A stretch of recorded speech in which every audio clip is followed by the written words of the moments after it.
1985'te Ege'de, Bodrum'da en iyi direk diken ustayı aradım bir belgesel yapmak için. Ama bir şartım vardı, ilkokul okumamış olması lazımdı. Yani tam cahil olması lazımdı ama en iyisi. Aradılar, İbrahim Dargan diye bir yaşlı bir adam dediler, randevu aldım, fotoğraf makinem, teypim. Gittim, Bodrum'da kıyıda direk dikiyorlar. Şimdi tabii ben adama bir şey söylemedim. Nasıl çalıştıklarını fotoğraflıyorum. Bir ara dinlenirken dedim ki, Dargan, siz hep 3 kişi mi çalışırsınız? 3 kişi var çünkü teknede. Evet hocam dedi. Niye dedim. Efendim dedi, ben ihtiyarım dedi. Fakat şu anda tecrübem çok ama gücüm az. Öndeki oğlan benim oğlum. O şimdi gücü var fakat tecrübesi yok. O yüzden onun elinde bir ip var. O iple direğin tepesine torunumu çekiyoruz. Çünkü direğin iplerini bağlamak için küçük ve hafif bir adama ihtiyaç var. O da onun torunu dedi. O da henüz hem hafif hem tecrübesiz ama yeni kuşak dedi. Ama dedim ikinizin ayağı karada, yani teknede, torun tehlikede. Başkasının torununu çeksene. Dargan dedim. Durdu. Dedi ki, hocam dedi, biz bir aileyiz. Ben tecrübeyim, oğlum güç, torunum da yeni kuşak dedi. Dedikten sonra ilave etti. Bir direği, hocam karışık işten bahsetmiyorum, bir direği düz dikmekten bahsediyorum. 3 kuşak 100 yıl dedi.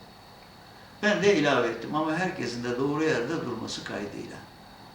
Bu benim aldığım en büyük derstir. Dolayısıyla hep bunu uygulamaya çalıştım.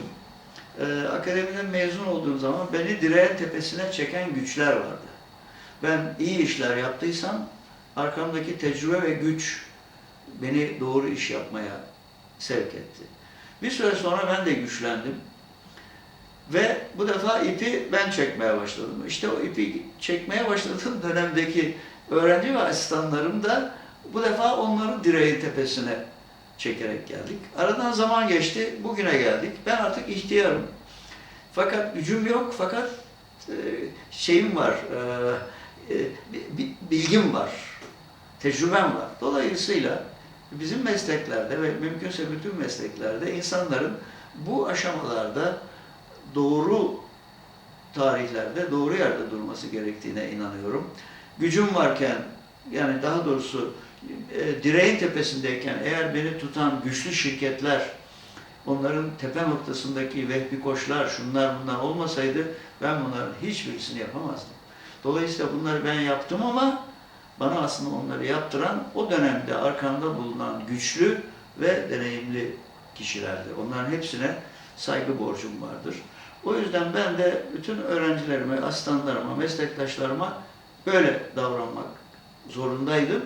Sebebi de buydu. Genç insan. Ona yolu açmak gerekiyor. Bugünkü düşünceme göre doğru yapmışım. Çünkü bugün ben direğin tepesine çıkarsam bir düşerim, iki direk kırılır. Demek ki herkesin doğru yerde durması gerekir. Bunun testlerini çok yaptım. Türkiye'de en çok direği dikmiş, 6 kuşak direği dikmiş tek yer Kapalı Çarşı'dır. 630 yıldır aynı yerde aynı işi yapan kişiler var. Bugün Kapalı Çarşı'da alışveriş için giden bir hanım vitrinde gelmeden önce o mağazanın torunu 5 dil konuşarak onu buyurun bizden bakın diye bir hanutçu vardır, onu getirir. Kadını içeri sokarlar. Masada babası oturuyor.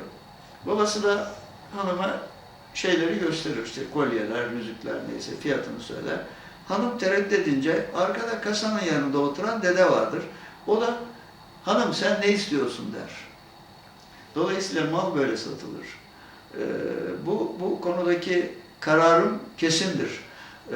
3 kuşakta insanların bulunduğu ve uygun bulunduğu pozisyonda bulunması lazım.